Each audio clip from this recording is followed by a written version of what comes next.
बिस्मिल्लाहिर्रहमानिर्रहीम। अस्सलाम वालेकुम नाज़रीन। हालात कैसे ही हों, पाकिस्तान, रियासत पाकिस्तान, इस्लामी जमहूरिया पाकिस्तान, मुमलकत खुदादाद इस्लामिया, उसकी इज़्ज़त, उसकी नामूस, उसकी सालमियत, उसकी खुद मुख्तियारी, वो चाहे दुनिया के किसी बाज़ार में नीलाम हो रही हो, गिरवी रखी जा रही हो,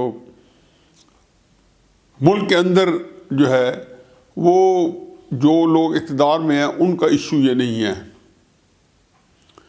वो अभी भी ये समझ रहे हैं कि वो मुल्क को सही समत में डालने के लिए इखलास के साथ तन मन धन से लगाया हुआ है।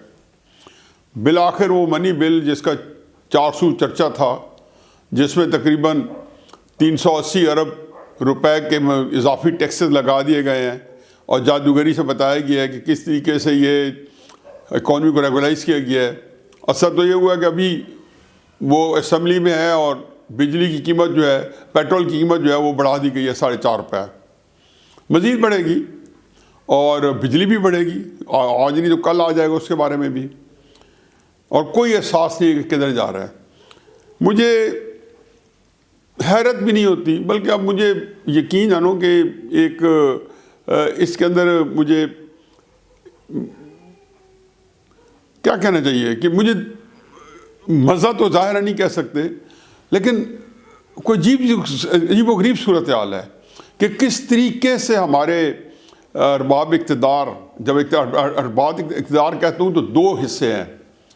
एक हमारी अस्करी क़यादत है, अफ़वाज पाकिस्तान के जो ऊपर के 4-5-7 जो लोग हैं जो कि फ़ैसला साजी में या पाकिस्तान के अंदर अपना रसूख बढ़ाने में पूरी 70 साल से उन्होंने एक उम्र गर्क की हुई है और यकसुई है कि देखने में है कि आज भी उसी यकसुई से लगे नज़र आते हैं।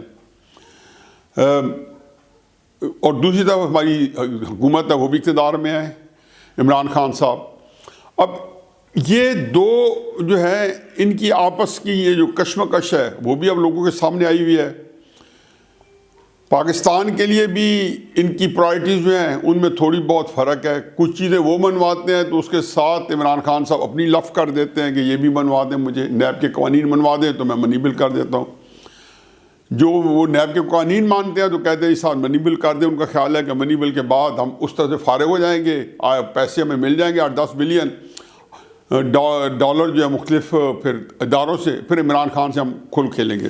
तो ये जो मनी बिल आया है, जो कि जिसको हम मिनी बजट का नाम भी दिया जा रहा है, तो उसमें अब मनी बिल की एक और भी बड़ी होती है कि अगर ये अप्रूव ना हो तो ये देखें कि हुकूमत जो है वो उसको दोबारा एतमाद का वोट लेना पड़ता है। चुनाचे इस मनी बिल ने तो जो होना था जो हो गया, लेकिन इस वक्त उसके बाद जो सूरत हाल है, आया ये उस तरीके से जैसे एस्टेब्लिशमेंट सोच रही है कि अगला वो लाहेमल इसको देख के बनाएंगे और जैसे पैसे की रेल पहल होगी। अब वो भी देखना है कि IMF जब देखेगी कि ये कहने को तो कह रहे हैं कि हम 381-80 अरब जो है वो इजाफी टैक्स लगा के और वो जो डेफिसिट है बजट का उसको पूरा कर लेंगे। अगर ना हुआ और शॉर्टफॉल मज़ीद बढ़ गया तो ये किया कराया जो है वो अकारत जाएगा। अब इसी दौरान जब आखिरी वक्त आता है तो इसमें तो 2 राय 3 राय नहीं है, जो मैं कई व्लॉग्स में कह चुका हूँ पिछले 4-5-7-8 दिनों में, कि हुकूमत जो है वो अपनी सर्वाइवल की जंग लड़ रही है। वो उसके लिए ज़िंदगी और मौत जो है वो उस कश्मकश में है। उनको पता है कि जी अरसा हयात तंग है। अब उसमें कई सूरत हाल हैं कि इमरान खान साहब भी कोई 1-2 कदम आगे बढ़ाने को हैं और बजाय 1-2 कदम पीछे फिसलने को, और हमारी जो एक्सरी क़यादत है वो भी एक यकसुई के साथ आगे चल रही है। बहुत सी चीज़ें हैं जो मेरे ख्याल में तय भी शायद हो गई हों, मुस्लिम नून से, फजल रहमान से। ये 23 मार्च जो है ये ऐसे नहीं उन्होंने रख दी, ज़रूर कोई ना कोई किसी न किसी तरीके से वादा वईद हुआ होगा। वादा वईद पूरा होता है, निभा होता है, उसको अलहदा रखें, लेकिन कहीं ना कहीं कोई ना कोई वादा वईद हुआ होगा। इसी तरीके से पीपल्स पार्टी ने देखा है कि भाई एक वादा वईद हमारे साथ भी हो रहा था, تو انہوں نے فروری کے اندر دے دیا، اور اس کے اندر بھی دونوں میں ایک دوسرے کے لیے ہیلپنگ ہوگی کہ پہلے پیپلز پارٹی کچھ ارتعاش پیدا کرے گی، کچھ جان ڈالے گی، پھر اس کے بعد پی ڈی ایم جان ڈالے گی، اور ہو سکتا ہے کہ عمران خان صاحب کا جو مکھی ٹھپنا ہے وہ مارچ اپریل میں ہو جائے۔ اب عمران خان صاحب کو میں نے پہلے بتایا کہ وہ بھی ذہنی طور پر تیار ہیں۔ اسلام آباد کے اندر ایک خبریں تھیں، اور میں نے وہاں سے جو ویلاگ کیا وہاں بتایا کہ عمران خان صاحب نے قریبی ساتھیوں کو تو بلکہ کہہ دیا ہے کہ آپ اپریل مئی کے اندر الیکشن کی تیاری کریں۔ اور وہ پھر عمران خان صاحب چونکہ بات ان کو ایک وہ کیا کہتے ہیں پیٹ میں نہیں رہتی، تو انہوں نے کہا بھی ہے کہ اگلے 3 مہینے بڑے ٹف ہیں، بہت طریقوں سے بتا چکے ہیں۔ تو یہ چیزیں جو ہیں ساری کی ساری عیاں ہو چکی ہیں۔ اب اس کے اندر جب یہ آخری وقت آتا ہے، جب وقت ندا آتا ہے، تو وہ کہتے ہیں نا کہ وہ میرے کارواں میں نہیں خوئے دل نوازی، کوئی کارواں سے ٹوٹا کوئی بدگماں بہرحال نہیں۔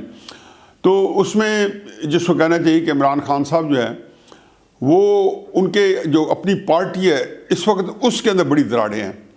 جو پرانے لوگ ہیں ان میں سے کئی لوگ روزانہ ایسے لوگوں کو، مثلا احمد جواد جو ان کا انفارمیشن سیکرٹری تھا ابھی چند دن پہلے، وہ کس طریقے سے اور کیا کیا پارٹی کے اوپر کیچڑ اچھال رہا ہے اور کیا کیا باتیں بتا رہا ہے کہ وہ جیسے کہتے ہیں گھر کا بیدی لنکا ڈھائے، تو وہ بالکل ایک لنکا ڈھانے کو ہے۔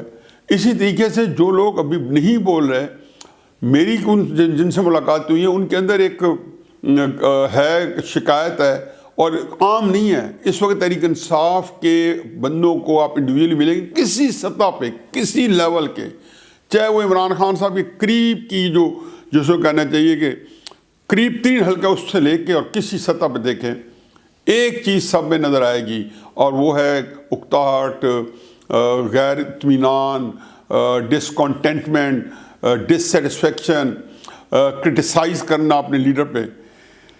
اور سب سے بڑی بات جو آج کی ہے وہ جو آپ کے تک خبر پہنچ چکی ہے کہ آج جب اس منی بل آیا تو اس سے پہلے یا منی بجٹ کے اوپر جب ڈسکشن شروع ہونی تھی تو اس سے پہلے ایک عجیب و غریب صورتحال ہوئی کہ پارلیمانی میٹنگ میں پرویز خٹک اور عمران خان صاحب، جس کو کہنے آئی بال ٹو آئی بال، بالکل آمنے سامنے تنک کے کھڑے ہو گئے۔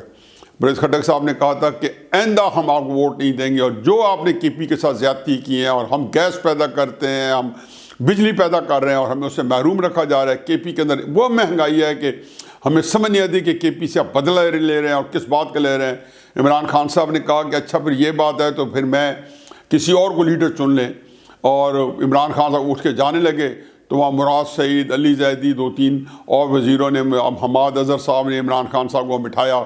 جب عمران خان صاحب کو بٹھایا تو پرویز خٹک ناراض ہو کے چلے گئے۔ اور پرویز خٹک کے بارے میں نے پہلے بھی کئی دفعہ بتا چکا ہوں کہ جب وہ 2013 میں وزیر اعلیٰ بنے تو 3-4 مہینے بعد عمران خان صاحب کے دل میں آئی کہ میں اس کو بدل دوں، کیونکہ یہ بندہ میرا شاید ان کی اپنی ایک رائے ہے، اپنی مرضی ہے۔ عمران خان صاحب کو تو چاہیے بزدار، محمود خان اور خوشامتی مراد سعید، علی زیدی، جو خوشامتوں میں خوشامت کے اندر ید طولہ رکھتے ہیں۔ چنانچہ یہ ہوا کہ جیسے انہوں نے عمران خان صاحب نے وہاں پہ پرویز خٹک کو نکالنے کی ٹھانی تھی، تو پرویز خٹک صاحب نے، میں بات کروں 2013 نومبر دسمبر کی، تو پرویز خٹک صاحب نے کہا تھا کہ آپ میرے خلاف ووٹ آف نو کانفیڈنس لیں، میں استعفیٰ نہیں دیتا ہوں۔ پھر 2013 سے 2018 تک اسی کشمکش میں گزرے۔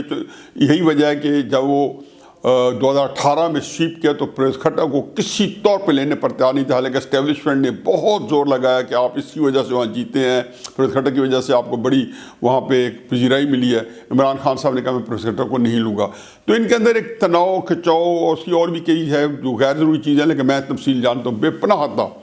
آج وہ جس طریقے سے آیا وہ کبھی عام حالات میں بڑا جو ہے ممکن نہیں ہے کہ ایک پرویز خٹک جیسا بندہ ہے جنہوں نے ہمیشہ پوری زندگی نوکریاں کی ہیں، وہ اپنے لیڈر کے سامنے کھڑے ہو جائیں۔ اب اس کی وجہ صرف ایک ہی ہے کہ یہ وہی وجہ ہے جس کی وجہ آپ دیکھ رہے ہوں گے کہ آج کل ارشاد بھٹی اور آریہ بھٹی صاحب اور ARY کے جو جتنے بڑے بڑے اینکرز ہیں جنہوں نے 3-4-5 سال میں عمران خان صاحب کے لیے رت الحسان تھے، وہ سارے یو ٹرن لے کے پہلے وہ 2-3 साल से बुज़दार पे पड़े हुए थे, क्योंकि एक जगह से जो इंस्ट्रक्शन आती थी वो उसको फॉलो कर रहे थे। वो इमरान खान साहब को भी उन्होंने कहना शुरू कर दिया।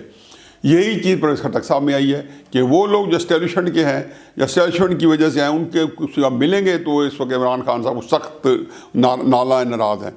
एक और बात भी है कि तहरीक इंसाफ के अंदर शामिल कुरैशी साहब हमेशा से इस ताक में हैं। 2011 में जब से वो तहरीक इंसाफ पे हैं, उनको आए 10 साल हो गए, वो इस ताक में थे कि जैसे इमरान खान साहब हलकान होंगे, कमज़ोर होंगे, तो मैं तहरीक इंसाफ का लीडर बन जाऊँगा। उन्होंने अपने उर्सों पे भी कहा कि आपका भाई, आपका पीरी चतराल से लेकर कराची तक उसके वज़ीर आज़म के नारे लगने हैं। ये उनकी अक्सर ये पेशतर गुफ्तगू होती थी। तो परवेज़ खट्टक भी वज़ीर आज़म के कैंडिडेट हैं, उनको भी थोड़ा सा कहा हुआ है। इस वक्त वज़ीर आज़म के जो कैंडिडेट्स हैं, आसिफ अली जरदारी साहब हैं, अगर तहरीक इंसाफ गिरे तो वो भी कैंडिडेट हैं कि मुस्लिम यूनियन उनको सपोर्ट करे तो वज़ीर आज़म बन जाए। परवेज़ खट्टक साहब है कि अगर इमरान खान साहब को हटाया जाता है तो वज़ीर आज़म बने, और शामिल कुरैशी साहब जाएँ, वो जो है वो भी यही चाहते हैं। अब एस्टेब्लिशमेंट अगर इन हाउस तब्दीली होगी और तहरीक इंसाफ का आएगा तो एस्टेब्लिशमेंट की परवेज़ खट्टक से यकसुई है और वो उसको बनाना चाहते हैं। यही वजह है और यही वो परवेज़ खट्टक की वो ताकत है जो आज इमरान खान साहब के सामने बोली है। लेकिन इस चीज़ ने एक बता दी है कि वो पार्टी जो अपने अंदर उसकी एक धींगा मुश्ती शुरू है और उसके अपने सीनियर मेंबर अपने लीडर के गिरबान तक उनके हाथ पहुंच जाए, तो मेरा ख्याल है कि खेड मुक गई है। इमरान खान साहब जाने तो न जाने गुली न जाने, बाग तो सारा जाने हैं। वमा लैन इल्ला बिल्लाह।